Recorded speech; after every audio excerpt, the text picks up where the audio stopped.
You know, Gosh. the funniest Cpac thing for me ever is a few years ago, Reason went to Cpac and went on Grindr, the anonymous gay dating app, Oh and my saw gosh. tons of people popping up all over the place and started chatting with them, then did interviews with them, not showing their faces, like just talking to them as, and so you're a gay Republican, you're a gay conservative, you're closeted, whatever. It was really fascinating.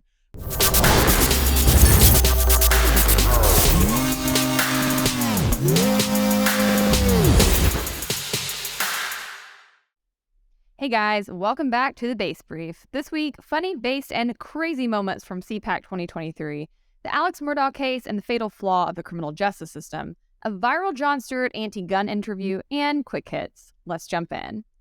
Also, let's welcome Brad back to the show. Looking Hey, nice and I'm tan. excited to be back. Yeah, a little bit of tan, got a little bit of sun in Puerto Rico, but honestly, I missed working, missed creating content, and I always get FOMO when I listen to the podcast, so thanks to Jack for filling in last week, but I'm glad to be back. Yeah, you did a better job than you do sometimes at taking off, but you did still hit me up quite a few times for videos to edit and just tips for things for the website. And I was like, his boyfriend's going to murder him if he doesn't actually take off and enjoy this. But no, it looked like you guys had a great time. The photos were super cute. I had a little FOMO for the beach, so glad you got some time away. And yeah, Jack did a great job filling in last week. We always love having him here. I've been busy this week in Georgia. We got school choice through the Georgia Senate yesterday, so that's a huge win. It passed strictly down partisan lines, so kind of predictable, but we got it through, and so now we'll go to the House. So it's looking like we could have a big school choice program in Georgia very soon. Florida is right behind them. Their universal school choice bill is moving, so it's really fun. I love this part of the year when we actually get to influence public policy and see sort of the tangible impacts of the work that we do throughout the year, because so much of what we do is education and laying the groundwork for activism. But then when it comes to sort of January through April, states are actually in session, we get to see what kind of impact we're actually making. And I think a lot of the stuff we've been doing on school choice is landing, along with many other people who've been working on this. So that's been pretty cool. Yeah, that is cool, and I'm excited to see it happening in Florida too, and the usual kind of meltdowns are occurring about they're defunding public schools, and they're not, unless those public schools aren't meeting the needs of their students. And then if the students leave to go somewhere that suits them better, the money follows the student, which is, of course, how it should be. Why should a school have the same amount of money if it's educating fewer students? So it's always fun to watch the meltdown whenever school choice happens, because it's actually super popular, but there are very established interests that hate it. Well, I want to put out one sort of side note thing from the debate that we did, the walkaway debate. There was this clip of me talking about systemic racism, where I basically agree with the left that, yes, you do have systemic racism. And the answer to that is get rid of most of the system, right? Get rid of the government, start deconstructing it. And one of those areas I pointed to was the public school system, which I think has a lot of systemic racism baked into it due to redlining and how schools are assigned via zip codes. And so I made that choice in this portion of the debate, and I made an argument for school choice because of it. I put those two clips across my platforms, right? I've done on TikTok and I've done on Facebook. And it is wild to see the very stark different reaction from those two audiences. Facebook is a lot of older people, a lot more right-wing, and I mean, sorry, I have to be frank, just a lot less educated people oftentimes. And they were pissed. The number of people who would watch that video and comment, she's just a Democrat. And I'm like, did you not just hear me make a case for limiting the government? Meanwhile, on TikTok, though, the reaction was amazing. The Black community turned up on this TikTok. It has I don't know, something like 20,000 engagements so far of people being like, yes, she actually acknowledged it. And now I'm going to look into this program, school choice. A lot of people talking about how badly they want school choice. And it's just proof of what we've tried to say for some time with the work that we do is if you message to the people who are sort of in the middle, and I think that is most of the country. I think most of the country is not on these fringes of the left and right, but you kind of meet people where they're at and you find a point to agree with them on, and then you point to your policies, how it really can get traction. And it's just such a stark contrast to what so much of the right is doing right now, where I feel like they're just becoming fringier and fringier. They reach nobody but the furthest extremes of the right, and they think they're making an impact because they get these same tired people clapping them on the back and saying you're doing a great job, and they can't stand anybody who pushes back on that narrative. But actually they're so ineffective, and I think it's amazing how you could see something like school choice really gain traction with those kinds of messages. Well, since we're speaking about fringiness and the extreme left and extreme right, we have to take a gander at what went down this past weekend, which is the annual Conservative Political Action Conference, also known as Cpac. They held it. It was quite the spectacle. Speakers from across the right, some senators, former President Trump, failed gubernatorial candidate Carrie Lake, some new challengers who are running for election in 2024. A whole host of people were speaking there. We're going to react to, honestly, some of the funnier and crazier moments from it, and also some of the unhinged moments. We're going to take a little bit of a lighter approach to it because, frankly, it's not all that serious an event. I've never actually been to Cpac, Hannah, but I know you have, and you've kind of seen it decline over the years. They fell off, right? I can't even say that I saw it back in its glory days. Allegedly, back in the 2010 to 2016 era, Cpac was lit. Ron Paul would win the straw poll every year. It was like this big tent umbrella for the right. Had, pretty much everybody who was anybody there. The media was like all the top people. By the time I showed up to Cpac, it was into the Trump era and things had gotten very weird. I went from 2018 through 2020 and it was a bizarre conference. I've never been to anything like it. It was the furthest of the right. At one point, they had literal Nazis. I think Nick Fuentes and some of his crew had broken into the event and they were trying to track them down and kick them out because they kept trying to set up tables at it. Trump would speak every year. I got locked on Media Row one time for hours because Trump was there and they wouldn't let us on or off because of Secret Service. The media row had turned into this very fringe world of podcasters. Not even Fox News was showing up anymore by 2018, 2019. It had already become super fringe and weird. And then 2020 was my last Cpac, and I had already texted my boss at the time, and I was like, I will not be back here. This outreach is not worth it. These people are not reachable. I'm not coming back here. And that was when COVID broke out. Actually, if you recall, the first COVID case in the United States was at Cpac 2020, which I was there. And I think it's continued to spiral down ever since. I saw some pictures. Did it turn into a super spreader event? Apparently, yeah. And I saw pictures over the past couple of days of this year's event, and it was already dwindling in attendance when I was there in 2020. It was a half full room for Trump Jr. It looked like there was hardly anybody there. It certainly seemed I heard that Nikki Haley had a pretty empty room as well. And then Trump, of course, is claiming he had the biggest audience ever, but then people are showing pictures and it's really not. But the funniest Cpac thing for me ever is a few years ago, Reason went to Cpac and went on Grindr, the anonymous gay dating app, and saw tons of people popping up all over the place and started chatting with them, then did interviews with them, not showing their faces, just talking to them so you're a gay Republican, you're a gay conservative, you're closeted, whatever. It was really fascinating how poppin' that app was at Cpac. That was a few years ago. I have no idea if it's the same. But yeah, that was pretty funny to me. Would they admit that they were gay? They were yes, caught on but Grindr? they weren't showing their faces, so it was anonymous on the interviews. I have to find this clip. That is high-key I'll hilarious. dig it up and send it to you. It's hilarious. But yeah. Speaking of hilarity, let's dive into some of the highlights from Cpac 2023. First up, we've got a clip from Trump's speech that's just kind of random and funny. He always just rants about the weirdest things. Take a listen to this.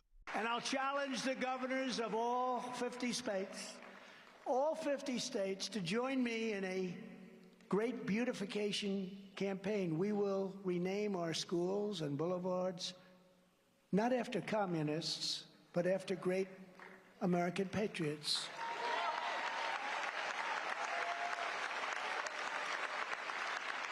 We will get rid of bad and ugly buildings and return to the magnificent classical style of Western civilization. So I just think this is funny because of all the things when Trump and his people are planning their speech, how do they land on architecture and a great beautification campaign? I don't necessarily even care. I'm not mad about it. I just think it's kind of weird and funny. No, these are boomer grievances. This is what cracks me up about Trump, is if you ever go just hang out with your grandpa or your great uncle, these are the kinds of things they complain about. They're really upset that cities don't look like they used to, right? They're really upset that there's like a mosque in the center of the town square now. They're really upset about these, basically their way of life, the way they grew up is disappearing. And that scares them. And they want to go back to this sort of time they have glamorized in their minds of 30, 40, 50 years ago. And I think this is just symbolic of that. All right. Well, I want to go on to another clip. This one is not that funny to me. This is Mark Levin, who's a conservative commentator. And let's roll what he had to say about women at the conference. Yeah. Let me just say this. This can never be said at a Democrat gathering. Look at all the beautiful women here. Especially my wife. Well, thank you. We need to jump right in because... Yikes. I actually hear this sentiment expressed very frequently, almost always by men on the right, claiming that conservative and libertarian women are so beautiful and left-wing women are so ugly. And I think it's ridiculous. First and foremost, the vast majority of women are on the left. So I think it's ridiculous to say that only pretty women are on the right and all the ugly women are on the left. And it's just this ridiculous way of trying to demean women who disagree with you because you can't actually confront their arguments or their stances in a meaningful way. So I think it makes you look very intellectually weak. And I also just think it's very seedy. Think for a second about how Republicans would respond if liberals were saying this about conservative women. They'd be like, wow, that's so degrading. They're saying that just women who think differently must be ugly. Like, they'd be very upset about it, and rightfully so. It's just not cool. Maybe it's kind of sort of supposed to be a joke, but it's also sort of meant seriously. And I've got to say, there's beautiful people on both sides of the political spectrum. It's just not, I'm not even convinced it correlates at all. And I will just say this, I haven't been to Cpac, but knowing the demographics, I'm guessing it's not a room full of knockout tens. I'm not trying to be mean to these people. I'm just saying it's like, of all the places, I feel like a Turning Point conference might have more like young, hot, college-age women or whatever. That's not the Cpac demo, though. I'm going to keep my mouth shut on that, but I don't think your guess is that far off. All right. So another clip that actually was based was Mike Pompeo, the former Trump Secretary of State, who I'm not a huge fan of generally. But he called out the Trump administration and Republicans for their share of reckless spending. Take a listen to this. You know, I stare today at $31 trillion in debt and tell my son, make sure you work hard because Social Security may just not be there for you. Every recent administration, Republican and Democrat alike, added trillions in dollars to our debt. That is deeply unconservative. Trump administration, the administration I served, added $8 trillion in new debt. This is indecent and can't continue. Earning back that trust will be hard work. It won't just be a campaign speech. It won't just be talking about it. We need demonstrated seriousness, people who will explain to the American people and to their kids and grandkids why this matters. These will require tough choices, difficult choices, but the risks required are worthy. Wow. So we love to see a based, honest king. And I can't say I usually get that from Pompeo. I don't have a whole lot of faith in him. He is definitely a warmonger and a huge proponent of like the deep state and intelligence community. But this was very on its face factual. Yeah. And I love it when people go into an environment of like their fans and their followers and people that are like-minded and don't just pander to the crowd. He could easily just go up there and talk about Joe Biden's reckless spending, which would absolutely be valid. But it takes a little bit of cojones to like go tell your audience, your fans, the truths that they don't really want to hear. And they don't want to hear that tons of spending happened under Trump. But it did. It's a fact and it matters. And I also love that he brought in the intergenerational impact of this with his son and their descendants, because that's the thing that's so messed up about deficit spending. It's like essentially the same thing as parents running up a credit card in their child's name to purchase things for themselves that they will enjoy and then stick in the bill with their kid to pay off the costs later. It's actually an act of intergenerational injustice. And that doesn't get talked about nearly enough, and especially the role Republicans have in contributing to it. So, you know, bravo, Mike Pompeo. I'm not a huge fan, but whenever anybody says something that's truly spot on, I'm happy to call it out. And I think he did there. Yeah, I think he did a really good job. I also like that he mentioned Social Security. That's another thing Republicans have been running away from. And it's really upsetting because they are supposed to be the party of limited government and fiscal responsibility. And Social Security is going bankrupt. And it seems like there's very few adults in the room. So I like to see him confront that for what it is and acknowledge that something has to be done about it. And you can't just live in this fairy tale environment, which increasingly boomer Republicans seem to want to do, right? They make fun of the left for wanting to live in this communist utopia that's not possible, but they also don't want to come in and clean up their own social programs and things that benefit their base because they want to pretend that 1 + 1 isn't 2, right? That the sky isn't going to fall on their heads, and it absolutely is, or it's going to fall on our heads, their kids, which, as you pointed out, is equally problematic. So, yeah, for once, Pompeo he gets a check mark from me here.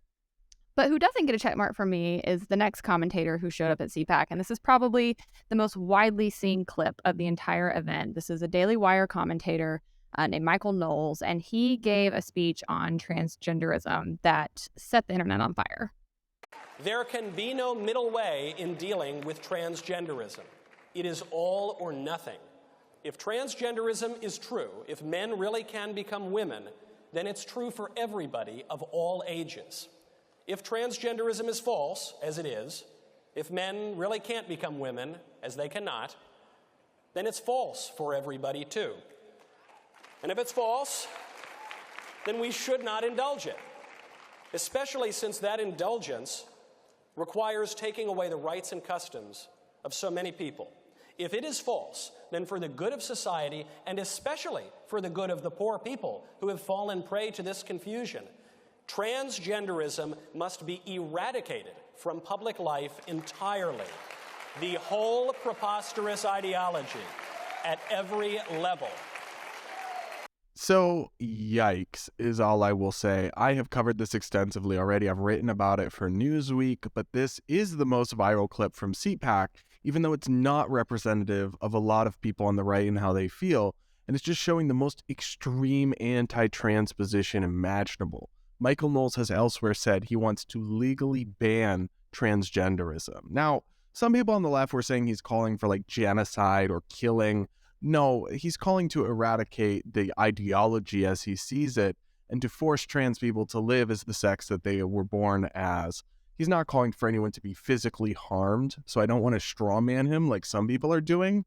But what he is saying is authoritarian. It's illiberal. He's saying adults shouldn't be free to live in ways that don't align with his personal values, and that is tyrannical.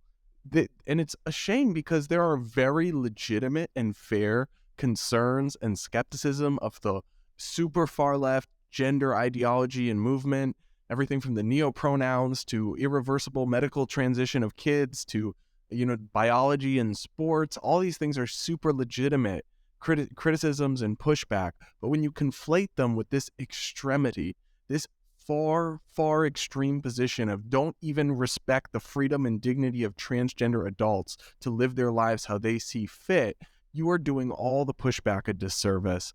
And I just think it's so extreme and so distasteful and such a poor representation of the right on this issue. I really hope the audience claps. I don't think that's representative, and I really hope it's not of the broader attitudes on the right.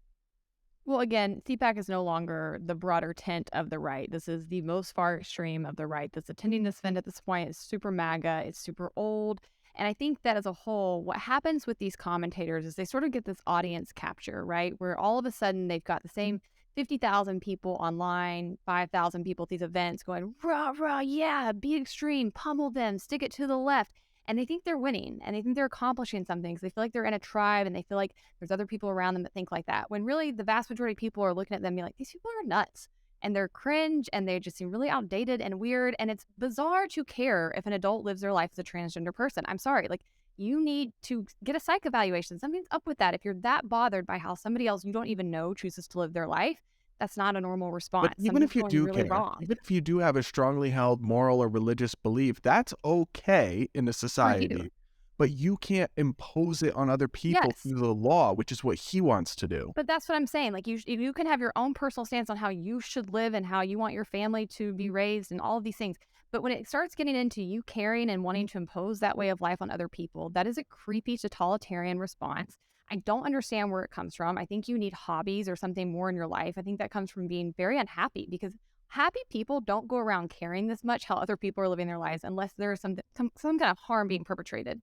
That being said, I do understand why a lot of people, especially some of my friends who are transgender, have a real issue with the extremists on the left who are pushing transgenderism ideology. And I want to differentiate that, right? You can be transgender and still not necessarily ascribe to the far left version of transgender ideology. Like our friend Sarah Higdon, who is transsexual and who is a trans activist, is very good at making this point where she says, I am a trans woman. I do not believe that I am a woman or I'm the same as a woman. And that's kind of the line that differentiates. And there's a lot of people doing work around that and saying adults should be free to live their life in that way. They're not trying to impose anything on society. And many of these people are also working against what's being pushed on kids, right? The medical transition of kids, many of the pills that are being given kids early on, some of the peer pressure that's being put on kids when they just, might be a tomboy or might be experimenting with their sexuality, having this idea that they might be trans pushed on them really young. All these things are problematic. And I think it's fair to raise these concerns and perhaps even at times, I'm not totally convinced of this, but at times get the government involved when it comes to protecting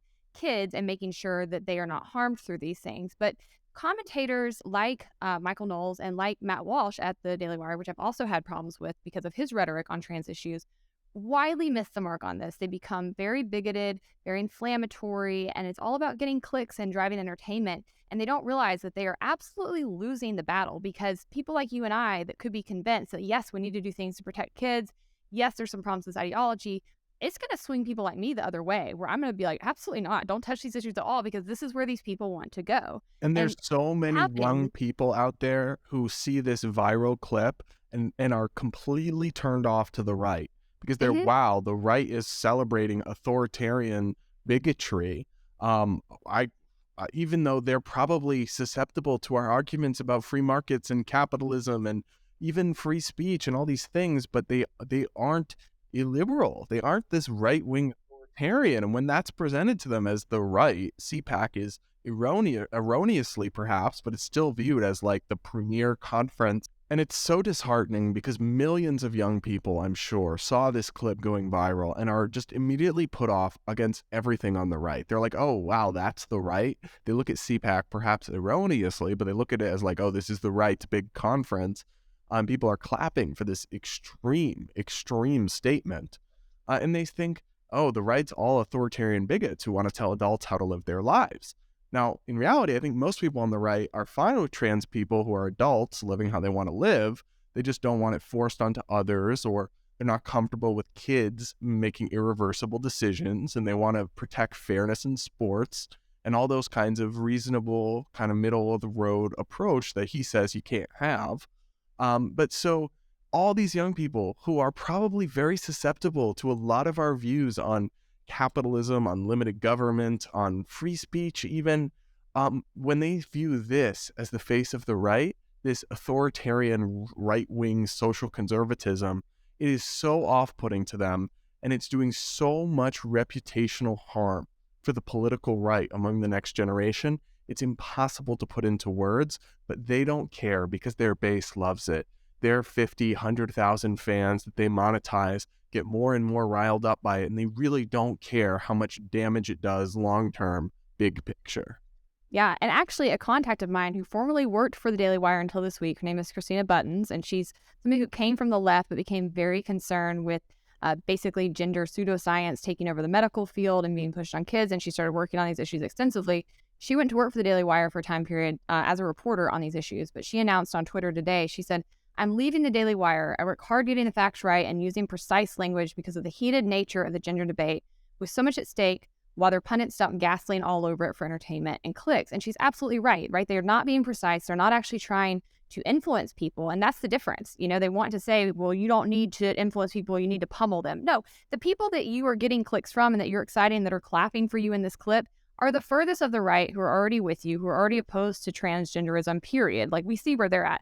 Who you actually need to be convincing if you really are so worried about the medical transition of kids would be mostly people in blue states who ascribe to more of a blue ideology because they are more likely to start this process with their kids in the first place. So it amazes me the number of people who are in politics thinking they're making a difference when actually they're turning off everybody, even people on their own side, and they don't realize it or they don't care because they're more driven by getting clicks, getting money, getting their name out there than they are actually making a concrete and substantial difference. And I think at the end of the day, the people hurt most by this are people who are either transgender, who want to just live peacefully in society and don't want to have to deal with all of these like extreme issues and want to work with people to carve that pathway. And then the kids on the line who are probably confused, who might be getting bad information, who do need to have more of a full picture of what it looks like if they transition. And instead, when you do this, like you said earlier, you're turning off substantial portions of people who would listen to you, and you're doing larger damage to the right and libertarian movements as a whole, because I get lumped in with this. I'm not even a Republican, haven't been since I was a kid, and yet when this kind of clip goes viral, people start to associate it with how I think. And that's one thing I can't, because I love trans people. I have no problem with them. And because as a whole, I have way too full and busy of a life to give a crap what other people do in their day-to-day lives as long as it's not harming somebody. So it's such a conflation that is problematic for me, because I think it muddies the waters and makes it really hard for us to differentiate where we stand. And that's one reason I've been vocal. I fought with Matt Walsh on Twitter about this. I fought with Jordan Peterson about this, because I think it matters. I think that we need to distance ourselves from people who message in this way, and it's something that ultimately does more harm than good. All right, well, let's wrap up the crazy world of Cpac and move over to the crazy world of criminal justice reform. I don't know what's been going on up above the Mason-Dixon line, but for those of us down south, the Alex Murdaugh case has had us absolutely by the throat for the past year and a half. This is one of the craziest cases I've ever followed. And not only that, it has so much overlap with the problems in the criminal justice system that I cannot look away. This is like a train wreck that I cannot stop looking at. Yeah. So what's funny to me is I've seen it here or there, and I'm, of course, in Michigan and previously in D.C. in the Northeast. This hasn't been a huge story where I'm at. I've only seen tidbits, but it seems like one of those cases, like the Idaho murders, that actually has like a huge online following. Yes, and especially down south, because so this case takes place in what's called the Low Country of South Carolina. If you're not familiar, you kind of have Charleston on the furthest like east side of the state, and that's coastal. And then down underneath Charleston, there's this like little southeast corner that moves into sort of the Georgia region. It's marshlands, and that's kind of called the Low Country. It's very rural, it's very beautiful, and it is very old South. And what I mean by that is like, people still kind of handle their own business around these parts, if you catch my drift. Like, if there's a domestic violence type situation, maybe the cops get called, but probably your daddy and brother go beat the guy up and teach him a lesson. You know, it's kind of the sort of old, like, cowboy sort of justice is how things get handled. You've got very small police departments, very few people in charge. Everybody knows everybody. It's a good old boys club, might be the best descriptor. Okay. So, you know, I have two siblings in Charleston. My parents are in the Greenville area of South Carolina. And so I've been following this case very closely because it's a very prominent family from the area that many people actually knew of for these reasons. So what I'm going to do, Brad, because this is a lot to digest and I kind of want to get your reaction bit by bit. I'm going to unravel this for you in a timeline of how things happened. And I kind of want to get your reactions as we go, because there's twists and turns. And I know how I felt watching Unravel, and now looking in hindsight, it's really interesting, but we're going to start from the top, okay? All right. Okay. So to kick us off, on June 7th of 2021, Maggie and Paul Murdaugh, which was a mother and her 22-year-old son, and they were from an affluent South Carolina family, they were found murdered on one of the family's 3 properties. They were both shot. The 2 were survived by Maggie's husband, Alex Murdaugh, who was then 53, and another son, Richard, a.k.a. Buster, both members of the powerful Murdaugh family. And this family has been practicing law in South Carolina since 1910. Okay, it is like the dad's an attorney, the grandfather's an attorney, the uncles are attorneys.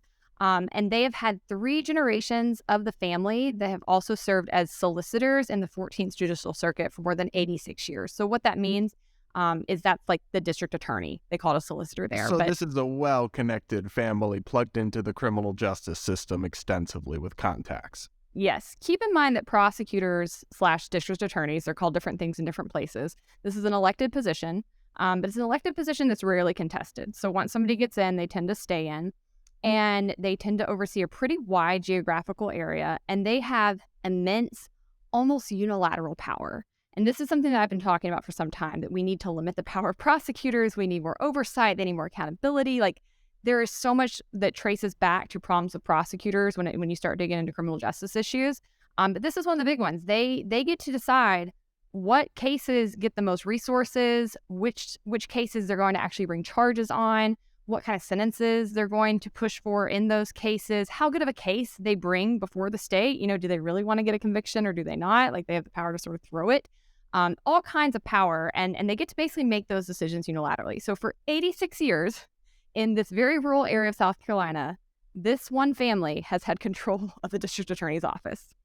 And now 2 of the people end up dead on one of their 3 properties. So this sets the stage, okay? Now, when this first broke, there were a lot of internet sleuths that started poking around, trying to figure out what could have gone wrong, who could be responsible. For a while, people thought this might be a hitman because the bodies were found kind of far apart on the property. It's a really large property. It's like a hunting type property that they own where they were killed. And there were some other deaths in the family's history that came about, right? That these things were kind of documented, but had been swept under the rug. So to recap, in July 8th of 2015, there was a kid named Stephen Smith, and he was a former high school classmate of Alex's eldest son, the one that's still alive, Buster Murdaugh, and he was found dead in the middle of a country road in Hampton, South Carolina. The then 19-year-old's car was 3 miles away and out of gas. An autopsy concluded that Smith died from blunt force trauma caused by hit and run. This was the official state case on it for many years. But his mother, Sandy Smith, never believed that. She always thought he was murdered. Highway Patrol investigators disagreed with the autopsy's determination and pursued several leads, including rumors that Buster was having a secret gay affair with Smith and that the Murdaugh family may have been the killing. Sorry. A gay affair. Wow. This is like a TV show. It is better than any TV show you could possibly think of. This is the tip of the iceberg, okay? We are just getting started. You gotta buckle up here. Yes. So this guy, from all I've researched online, this was a gay guy in the high school. Side note, you were not gay in low country South Carolina, especially in 2015. So for him to be out as a gay guy is a big deal. The fact that Buster was associating with him and hanging out with him is why people think this might be true. And if it were about to come out or the guy was going to release it, that would be, I think, motivation for somebody to murder somebody. I could see that being a motivation. And that's what many people sort of suspect in this case. So SLED is an acronym you need to know throughout the story that stands for South Carolina Law Enforcement Division. This is the state's top legal division. They announced in 2021 they were going to do a fresh probe into Smith's mysterious death as evidence came out during the investigation into Maggie and Paul's murders. So that came out immediately. And then another death in their background came out, which had occurred on February 24th of 2019. There was a deadly boat crash. This was kind of a big turning point for the Murdaugh family, even before Maggie and Paul were murdered. Paul was 19. He was out drinking and driving, and he crashed his father's boat in the Arkers Creek Bridge area of Beaufort, South Carolina. And a young woman named Mallory Beach, who was on the boat, who was 19, she was killed during that incident, and 4 other friends were severely injured. Paul had a blood alcohol level 3 times the legal limit. Before the collision, his friend said he had... Yes. Before the collision, his friend said he had morphed into his drunk alter ego, which they called Timmy, becoming belligerent, stripping off his clothes, and slapping his girlfriend. Beach's estate, which is the girl who was killed, and other passengers filed wrongful death lawsuits naming Alex, Maggie, Buster, and the convenience store chain that sold Paul the underage alcohol because he was using his brother's ID. So those 2 things immediately come to the surface after Maggie and Paul are found murdered. And at first, people are saying, maybe Paul was this psychopath who was killing people and his dad took him out, or maybe because he was going to get the family in all this legal trouble, they were starting to get sued over some of this, his dad took him out. Immediately these kind of rumors start swirling, okay? But it's sort of mad chaos. It seems like they can't really tell who might be responsible. And as a whole, everybody's sort of rallying around the father, Alex Murdaugh, including his brothers, being he could never do this, he loved his family, yada, yada, yada, okay? All right, so now the deaths happened, just a refresher, June 7th, 2021. Then things get really crazy. On September 4th, 2021, Alex Murdaugh, the father, is shot in the head along a rural South Carolina road. An unidentified Good Samaritan reportedly finds him and drives him to an ambulance where EMTs began treatment, and they call in a helicopter to airlift Alex to a hospital. But once he gets there, it seems his wounds are actually pretty superficial. They say everything's kind of clotted before he gets there. They're not even sure if he actually was shot in the head. It's very weird. That's very sus. Superficial wounds from a headshot. From a gunshot to the head. Yeah, it's odd, right? So that happens. Everyone's kind of like, this is weird. 2 days later, Alex basically releases a statement. He says he's leaving his job at PMPED, which is the private law firm he worked for. So the family's involved in a private law firm, and they also hold the DA's office. And he says he's going to be entering treatment when he leaves the hospital. Okay. A couple days later, September 7th, Alex is accused of stealing $1 million from the private law firm where he was a partner. Members of Alex's law firm had confronted him about missing money on September 3rd, the day before he was shot in the head, before notifying law enforcement and the South Carolina Bar Association. So, yeah. And then on September 8th, Alex's law license is temporarily suspended by the South Carolina Supreme Court.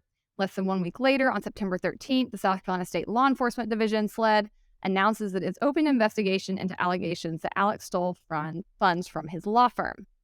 Now, this is where it gets even crazier. September 15th, 2021. We're still within the course of 2 weeks all this is going on, okay? Authorities say Alex arranged his own shooting. Authorities allege he attempted to arrange his shooting death for his surviving son to receive a $10 million life insurance policy, and he hired this guy, Curtis Edward Smith, who appears to be both a distant relation of Alex's and also a drug dealer. And he basically hires Smith to kill him. And wait, he hired somebody to kill himself. That's the story, right? That he basically hired this guy to kill him because he didn't think his son could get his insurance policy if he committed suicide, and he wanted to die because basically, end of the line, right? You're getting caught up on all these financial charges. The story's about to come out. Things are spiraling. He attempts to have himself killed so that he attempts insurance fraud, right? He's trying to get somebody to kill him and also make sure that his surviving son can get this life insurance policy. But he gets tripped up. He hires this guy who's super shifty, and police are pretty quickly able to trace it to this guy and start confronting him. And the whole conspiracy comes out. So Smith gets charged for assisted suicide, assault, and battery of a highly aggressive nature. And authorities say Alex conspired with him and even gave him the gun to try to pull this off. So then Alex is also charged with insurance fraud, conspiracy to commit insurance fraud, and filing a false police report. Now, it turns out the insurance fraud might actually be a long-running game of Alex's, okay? So all this comes out. Keep in mind, we were at September 15th that all this comes down. And that same day, police announced that they're going to begin looking into yet another death in the family's history. This is the 2018 death of a housekeeper named Gloria Satterfield. And they open the investigation back up. How many bodies does this family have in its orbit? That's the question. That is the question. They basically say they're going to reopen this investigation. She died in 2018 after what was reported at the time to be a quote, trip and fall accident at the family's home in Hampton, South Carolina. Sus. Trip and fall? Yeah, apparently she fell down some stairs and she died. Super sus all along. Just even when you hear the circumstances back, you're thinking, how was this not investigated more thoroughly in the first place? But I think I'll get to that in a minute. SLED officials stated the coroner had found inconsistencies surrounding Satterfield's death at the time. The discrepancies were not reported to the coroner until 2018, and no autopsy had been performed. Also on September 15th, Satterfield's sons filed a civil lawsuit against Alex and others, claiming they never received an insurance payout concerning their mother's death. In the lawsuit, the sons, Michael and Brian, alleged that Alex approached them after their mother died. They claimed that Alex told them to sue him to get insurance money. According to the lawsuit, Alex personally introduced the sons to an attorney named Corey Fleming and recommended that he should represent them in the case. Alex did not disclose at the time that Fleming had been his college roommate and was the godfather to one of his sons. According to the complaint, Alex's insurance company agreed to a partial settlement of the claims associated with Gloria's death for $505,000 to her sons, but the sons claimed they never received their money. So basically, to recap, the house cleaner, who apparently helped raise the kid, this is a close family associate, dies at the home. Alex Murdaugh goes to the sons. He's like, listen, you should sue me for insurance money because she died on my property, right? And you'll get the insurance money. And you should use this attorney to do it. But he and that attorney are secretly working together and embezzled the funds. Long story short, this is what went down. So that comes out. October 13th, 2021, Alex Murdaugh is revealed to be a person of interest in the murders of his wife and son, finally. On October 14th of 2021, Alex was arrested again and charged with misappropriating insurance settlement funds in the wrongful death suit that occurred because of Gloria Satterfield. November 18th, 2021, the grand jury charges Alex with 27 counts of financial misconduct. The November indictments allege that Alex stole money from his clients, other lawyers, and the family of his late housekeeper. His 48 charges at the time included forgery, money laundering, computer crimes, breach of trust with fraudulent intent, and obtaining signatures or property by false pretenses. The South Carolina Attorney General said that Alex had stolen more than $6.2 million from his alleged victims. So by this point, everyone's like, kind of seems like Alex has motivation to kill, right? Like, seems like this is a bit of a house of cards. So your takes so far. I'm going to pause there because this has been a lot. Wow, I'm just waiting for like the Hulu documentary or HBO or something to come and do this, because this is like better than fiction, I guess. It's more wild than I thought. I'm still not quite understanding what the motive would be for Alex to kill his wife and son, though. Yeah, let's keep moving. I think this will become a little bit more apparent as we go. Okay. So on July 14th of 2022, so about a year after the murders, Alex is indicted for the murders of his wife and son. And he maintains that he's like nowhere near the property when this goes down. He says he was at his mother's house. He has this alibi. He would never do this, yada, yada, yada. But here's what we get in the case. A law enforcement source close to the investigation told People that on the night of the murders, Alex actually reached out to Maggie, asking her to meet him at the family's 1,700-acre estate. According to the source, Alex told Maggie that his 81-year-old father was in failing health and that she needed to see him before he died. According to several sources, Maggie and Alex had hit a rough patch in their marriage. She was staying at the family's beach house on Edisto Island, which is about 1 hour from the family's estate. The law enforcement source also told People that Maggie initially declined to meet Alex at the family home, suggesting that they meet at the hospital instead. Ultimately, she consented to meet at the property, planning to follow Alex to the hospital in her own vehicle. On her way to the house, Maggie allegedly messaged a friend saying that something about her husband's behavior felt fishy. He's up to something, Maggie allegedly wrote to her friend, which is not the text message you want going out before your wife ends up dead on her property. And then Paul, the son, was at the property that night. He had taken a cell phone video near this like portion of the property. They had a bunch of dog kennels. And at that evening, he took a portion of that video at 8:44 p.m., it says. The video features the voices of Paul, Maggie, and Alex. The prosecution said 3 minutes later at approximately 8:49 p.m., Alex killed his wife and son, and then he called his wife's phone to create an alibi. Alex had initially denied being near the dog kennels on the night of the murder. So this guy got caught up on Snapchat, to be clear. The kid had taken a video of the dogs on Snapchat, sent it to a few friends, and you can hear his father in the background. So like Snapchat just took this man down. Wow. Yeah. I know. I didn't think Snapchat was good for anything anymore. Who knew? Turns out you should still have Snapchat on your phone. And then jurors learned details about Alex's opioid addiction, including the claim that he spent $50,000 a week on drugs, which the defense claims could have been a motive for someone else to kill Maggie and Paul. So he was very caught up in the drug ring down there. On March 2nd, 2023, so just last week, Murdaugh was eventually convicted of murdering his wife and son, and he was given 2 life sentences back to back. So this will be appealed. I think most people feel like justice was served in this case. But just to be clear, you do still have very suspicious circumstances around the death of Stephen Smith, around the death of Gloria Satterfield. And while I don't think it's suspicious how Mallory Beach died, you do still have that person who's dead in this family's wake. So there has been an immense amount of trauma and devastation that this family has left in this town for some time. And it's been really interesting to watch this case go down because most people did not think that any justice would be served. They thought he'd get away with this entirely. Even people in the media were saying the Murdaughs are so powerful. There was a lot of issues with the prosecution during the course of the trial. There's actually a podcast by a really good reporter you can follow called The Murdaugh Files, where they were detailing how the prosecution at times seemed to be trying to throw the case or be more lenient towards him. This is sort of the problem, I think, with our justice system, is that you absolutely do have 2 systems of justice. And it is very rare for a wealthy, well-connected person to actually go down for their crimes. And I think you can look at the spans of what this guy was doing and what his family was doing over time and see very clearly how they were clearly getting away with a lot.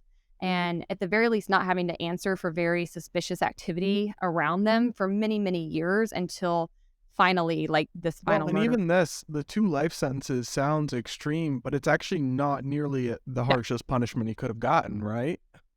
No, not at all. In fact, let's play this statement the judge made from the bench regarding that. I don't question at all the decision of the state not to pursue the death penalty. But as I sit here in this courtroom and look around the many portraits of judges and other court officials and reflect on the fact that over the past century, your family, including you, have been prosecuting people here in this courtroom, and many have received the death penalty, probably for lesser conduct. Wow, so he actually could have gotten the death penalty but didn't? Mm-hmm. So again, prosecutors decide what kind of charges to go for. This was definitely death penalty eligible, but they did not seek the death penalty in this case, which is telling because the death penalty is rarely applied to people. The people like to think the death penalty is for the quote, worst of the worst. That has nothing to do with how the death penalty is allocated. Instead, it comes down to three factors, which are one, the location where the crime is committed, because only 2% of counties really bring death penalty cases at all.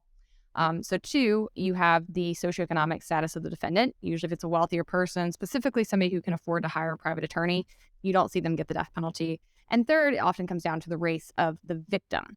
You're more likely to get the death penalty if there's a white victim in this case. So he was given a substantially lesser charge and sentence than he could have been for this. And I thought what the judge said was so poignant. Like, you and members of your family have convicted people and sentenced them to death for far less than what you have done. And that says it all to me right then and there. I mean, that is just such a gross miscarriage of justice, and it's patently unfair. I don't think that the death penalty should be in existence for many reasons, but the arbitrariness in how it's applied is definitely high up on that list. And I think that it's important to recognize that the string of people who died before Maggie and Paul were people of lesser consequence in society, right? You had a gay teenage kid, you had a house cleaner, you had a young high school girl, and all these deaths occurred and there was no major upheaval, right, in the wake of those until Maggie and Paul Murdaugh are murdered, who are wealthy, affluent, upper-class white individuals. And that is how you often see the justice system work. And even then, given Alex's history, the judge also says some other things, like, your grandfather's photo hung in this courtroom. I had to have it removed so this case could be impartial. Like, I'm so disappointed to see you here in this situation. You've given cases before me. I've known you for some time. Like, you can tell the judge is sort of like disappointed in him and sad to even have to hand out this sentence that he's giving because there's so much overlap there. And that is an incestuous relationship that's actually very, very common because most judges are former prosecutors. And so they are more partial to prosecutors. They're more likely to believe their cases. They're more likely to give them better resources. And I think this is another case. Like, people are applauding this judge because he did hand down justice. I'm like, kind of. Like, okay, he handed down a conviction and a sentence, but this is not that harsh of a sentence at all. And to be clear, while it is 2 life consecutive sentences, so he probably won't get out, this is not even LWOP. This is not life without parole, right? If you have a life without parole sentence, that means you are not getting out unless your case is overturned or you get some kind of clemency. A life sentence is not life without parole. You could get out, right, after a period of time for behavior or other factors such as that. So this is an excessively light sentence, especially given the factor that there are all these other questionable situations, which you can't, in a court case, you can't convict and sentence somebody for other circumstantial evidence around. Like, those would have to be tried separately. But I'm just saying this person certainly seems to be an ongoing danger to society if he is ever released. And yet he's not getting that harsh of a sentence. All right. Well, that sounds like a wild case, and I think that they should interview you for the inevitable documentary about it. But speaking of interviews, let's head over and discuss a super viral clip from Jon Stewart's new show on Apple TV, The Problem with Jon Stewart. He interviewed State Senator Nathan Dahm of Oklahoma, a Republican who was a Second Amendment proponent. And unfortunately, this debate didn't really go very well for the Republican here. He's kind of the debate's getting shared like Jon Stewart owns pro-gun Republican, but it's a lot of the things Jon Stewart says in this are deceptive or dishonest, and we're going to run through it and kind of discuss why that is so and what pushback maybe the Republican could have offered if he had a stronger performance here. So take a listen to this first clip, Hannah, and I want to get your thoughts. I'm not against the Second Amendment. I don't want to ban guns. But you're saying more guns makes us more safe. Yes. So when we got 400 million guns in the country, we had an increase and gun deaths went up. So when exactly does this curve hit that takes it down? Would 1 billion guns do it? Let's just run those numbers, 400 million, 50,000.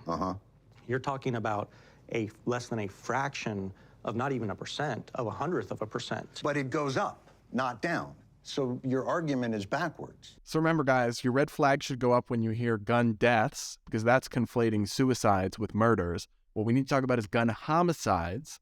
And it's not, in fact, clear that more guns equals more murder overall, is it, Hannah?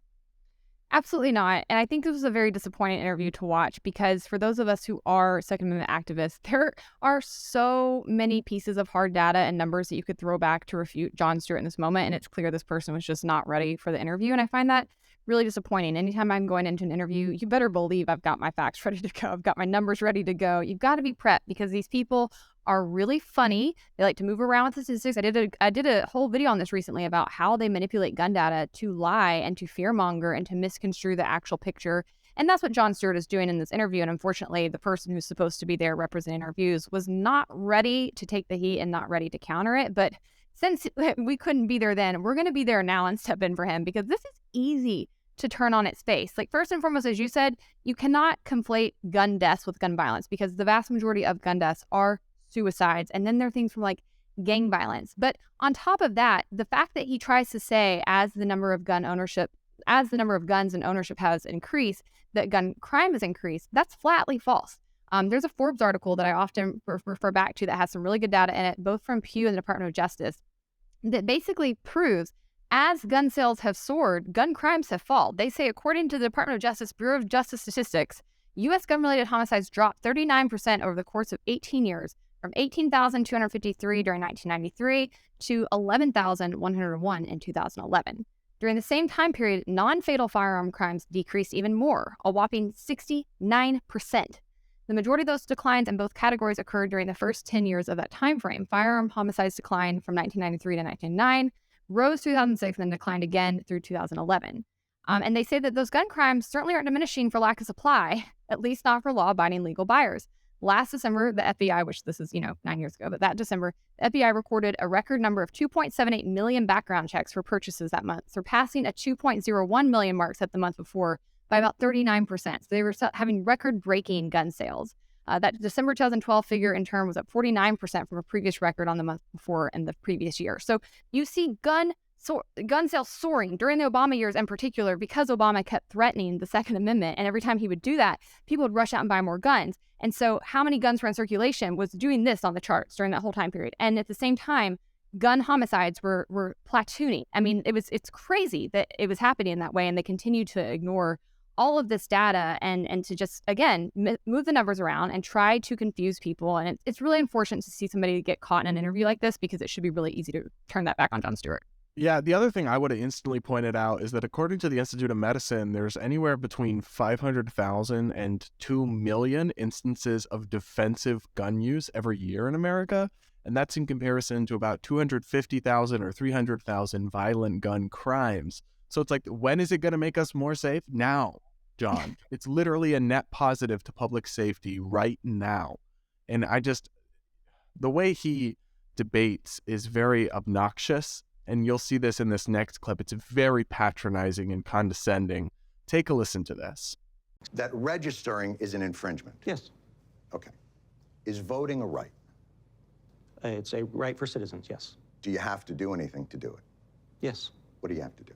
It depends on the state. What do you have to do? Sometimes you have to be at least 18 years old. What do you have to do? And in some places you have to have a government-issued ID. What do you have to? You have to be on the voter rolls? Register. You have to register. So you have to register to a right. Is that an infringement? Does the right to voting say shall not be infringed? Oh, so this is just a semantic argument now. So first, I just have to say he's being so condescending, and it's just blah. Like, come on, have a respectful argument here. It's almost painful to listen to, but also, like, I hate to break it to you, buddy, but like, voting is not a constitutional right in the Constitution. It isn't there. Now, there is in practice a right to vote, but it's treated more like a privilege. I mean, we deprive felons of it entirely in like half the country. You don't get it till you're 18. It's very different than something like the Second Amendment, which is explicitly established as an individual right in the Constitution that shall not be infringed. It's a dishonest comparison made in a very disingenuous manner. Yeah, he's very smug in this clip. It's a huge turnoff, and you can tell he thinks he's like reeling him into a gotcha moment, but he's totally off base on his very basic premises. You're right. There is no right to vote. In fact, being able to vote was treated as an actual privilege during most of our whole history. And I'm not saying I agree with that, but women couldn't vote. Black people couldn't vote. We continue to deny the ability to vote to many people who have backgrounds. So I don't think it's a apples to apples comparison at all. I also would say that if you want to talk about conditional approval for rights, they already have tons of that on the gun issue, right? The registration issue is just another layer where they want to be able to track you and stalk you and harass you and use the government as a weapon against you. They currently cannot do that. Thank God. They're not able to use a gun registry. And that's a good thing, because throughout history, especially during oppressive regimes of governments, guess what they've done with gun registries? They have used it to stalk down citizens, strip them of their guns, lock them up, and take the people who actually could defend society out first. That is why you don't want a gun registry. You already do have many other conditions on gun ownership. You cannot buy a gun if you're under 21 in many areas, certainly under 18. Most states make you go through a big dog and pony show where you have to pay to get a license. You have to pay to go to a firearm class. You have to do a training. You have to do all these things that are very expensive just to basically own a gun and carry it on you. And so to act like it's just this free-for-all, that's what they love to push, this just huge free-for-all around gun rights, and there's no parameters on it whatsoever. Like, get out of here. That's completely false. I think you know it's false. If you don't know it, then you're too uneducated to be speaking about gun issues. There's also a legit reason that you have to register to vote, is you have to count the votes and make sure nobody's voting twice. Like, that's obviously necessary. Whereas there's not a legit reason why you would need that. And also the idea of voter registry, yeah, that's going to stop a mass shooter who's not stopped by all the laws against mass shooting, but that registry is really going to stop. It's just, the whole thing is silly and pedantic. But the most frustrating part for me was Jon Stewart goes on to make a very misleading and emotionally charged claim about child gun deaths. Take a listen to this. It's the leading cause of death amongst children in this country. And I'm going to give you a hint. It's not drag show readings to children. Correct, yes. So what is it? I'm presuming you're going to say it's firearms. No, I'm not going to say it like it's an opinion. That's what it is. It's firearms. More than cancer, more than car accidents. And what you're telling me is you don't mind infringing free speech to protect children from this amorphous thing that you think of. But when it comes to children that have died, you don't give a flying fuck to stop that, because that shall not be infringed. That is hypocrisy at its highest order. So there's so many levels of dishonesty there. But firstly, I'll just say the notion that guns are the biggest cause of death for children is very misleading for a few reasons. One is that children don't die very often, right? So there's very few things that regularly kill children because they're young and healthy. So for something to be the highest source of gun death, of children's dying, is tragic, but it doesn't actually tell you a ton. It's also based on a very faulty source. So that number, that statistic, calls from CDC data. And he says it's the leading cause of death for children. But that data actually counts those aged 1 to 19. That's not what most people think of when they hear children. It literally includes teenagers and legal adults 18 and 19, who are by definition not children. So it's not a real statistic, frankly. It's just misleading. And it totally leaves out that the majority of those deaths are suicides or gang violence, not school shootings. That's not the leading cause of death of kids in America. In fact, according to the conservative rag known as the Washington Post, the statistical likelihood of any given public school student being killed by a gun in school on any given day since 1999 was roughly 1 in 614 million. I mean, you can't, it's also like, even if you do think it's a huge cause of death for children, and it is significant, it's like, well, we disagree about how to make them safe. We don't think more laws and bans will accomplish that. It's not that we don't care, like he says. That's just such bad faith. The entire thing is made in such bad faith. Yeah, I think the most important thing to know is that the number one way kids are killed in the country is through accidents. And that makes absolute sense because kids are not likely to die from any of the other things that adults commonly die from. They're not that likely to get sick. They're not that likely to commit suicide. They're not that likely to have, a mental health issue. They are most likely, if they're going to die, going to die by a tragic accident. And that's terrible. And gun accidents are one of those kinds of ways that they can die. I think the conversation then should be about how to make sure that we teach parents gun safety, that we teach parents how to keep guns in a position where they're locked and kids can't get to them, right? There are many things you could do to ensure that. My dad did that growing up. I had great gun safety education. I wouldn't have touched those things with a 10-foot pole. We do need to have more personal responsibility and education on those things. But when you try to make it sound like this is all a gun homicide issue or school shooting issue, you simply fearmonger parents. You continue to make guns the problem versus the safety of the home and educational standards, and you don't help anything at all. And I think it is just completely disingenuous. Again, if you don't know this, if you're giving an interview on a national platform and you don't know this, you are not equipped to be talking about gun issues whatsoever. And if you're going to open your mouth on them, you should at least be informed enough to be honest about what the statistics actually show. Yeah, I just found the whole interview extremely grating and very representative of everything that's wrong with modern media, which is factual flexibility, emotional demagoguery, all in pursuit of owning the other side. But of course, people are clapping like seals as the clips are shared virally because they don't know enough about it and they just nod and say, yes, own the bad Republican. We care about kids the most. Give me a break. All right, well, now for our quick hit segment, we're just going to do one today, and this is an anti-work TikTok that Hannah dug up that was pretty amusing / depressing. Let's check this out.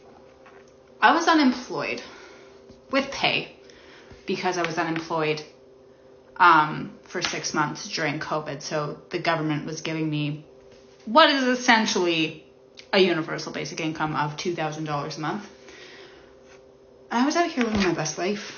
For 6 months, I can remember the day that I didn't have a job anymore, and it felt like a weight had been lifted from me. Like I could breathe for the first time in 15 years. And it was so freeing. And it was over the summer, and every single day I was just like, I'm going to go out, I'm going to tan. And I know tanning's bad for you, but I didn't care. I wanted to do something I was never able to do before. I just went out and I tanned every single day. And I just did whatever I wanted. If I wanted to lay in bed all day, I did. I would go for runs at 10 a.m. I would just fucking go to the grocery store whenever I wanted. It was incredible. It was the best 6 months of my life.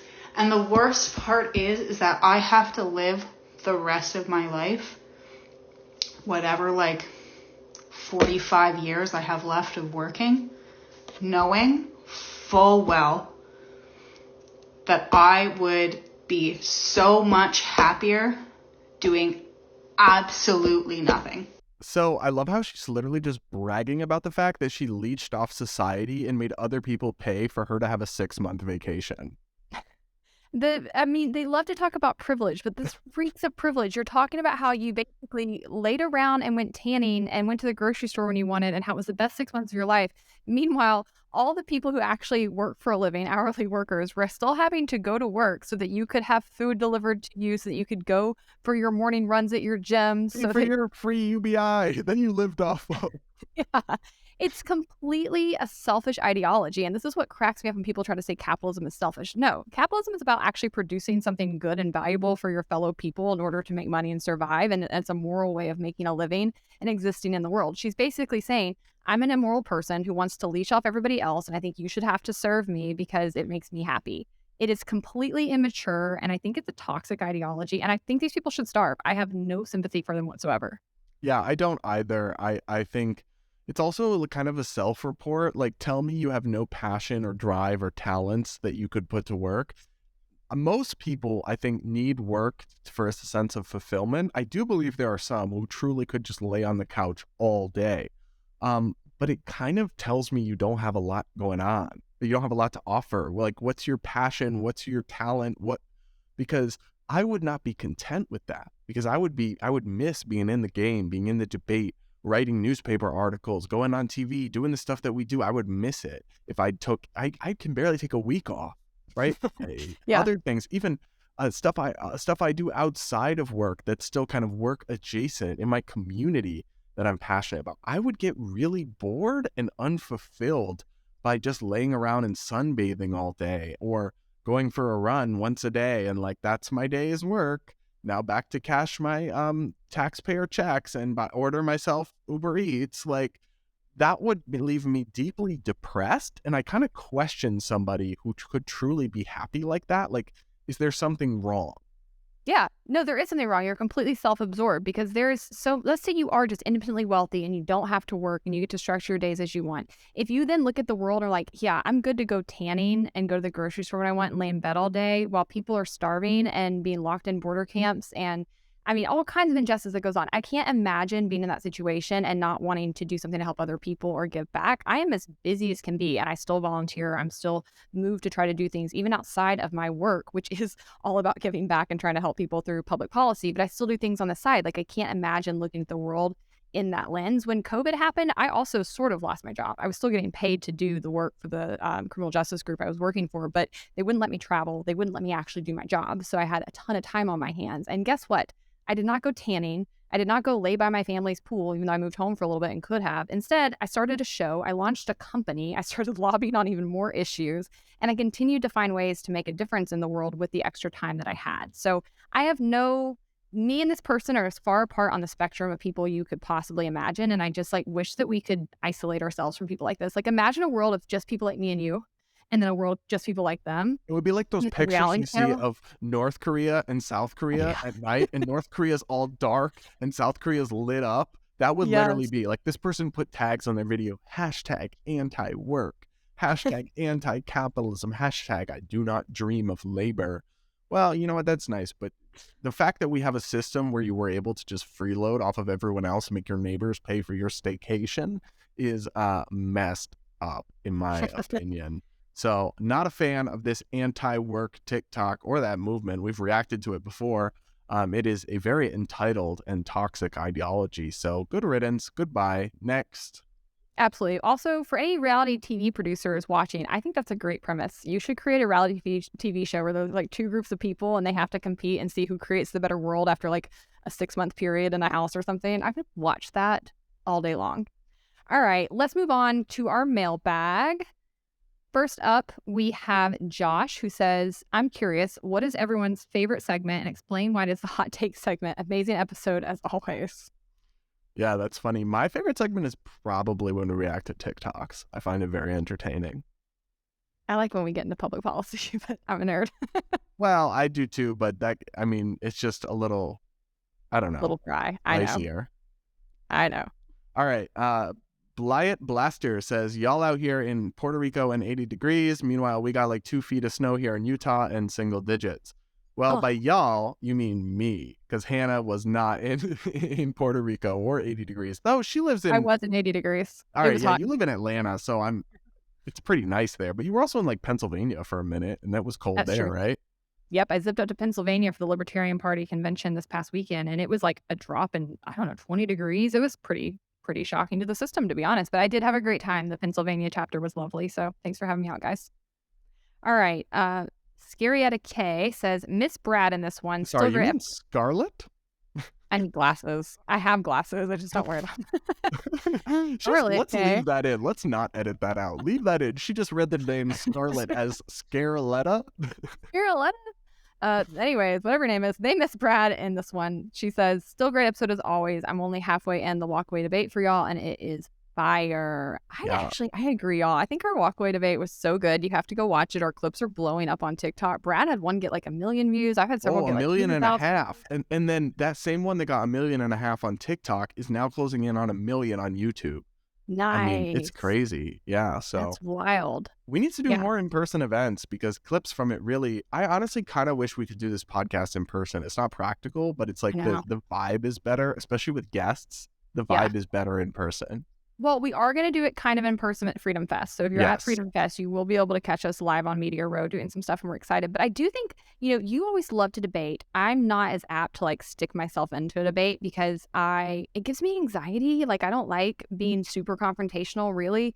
And two, I'm more prone, maybe this is just a female thing, but I'm more prone to be let's have an open discussion because I want to sway you and bring you to my side. And in debates, it feels no, every person's ingrained in where they're at and you're not going to move anybody. And that was pretty much true in the moment of the debate, but I'm seeing so much of it on social media using the clips that is moving people. So I think this experience has made me much more apt to join in those kind of things. And I think it would be cool for us to host some of Base Politics down the road. We in our vision for Base Politics, we do envision events as something that we will do, but that will require significant budget. So if Give a us rich money. rich per people listening right now, hit us up, send us a check.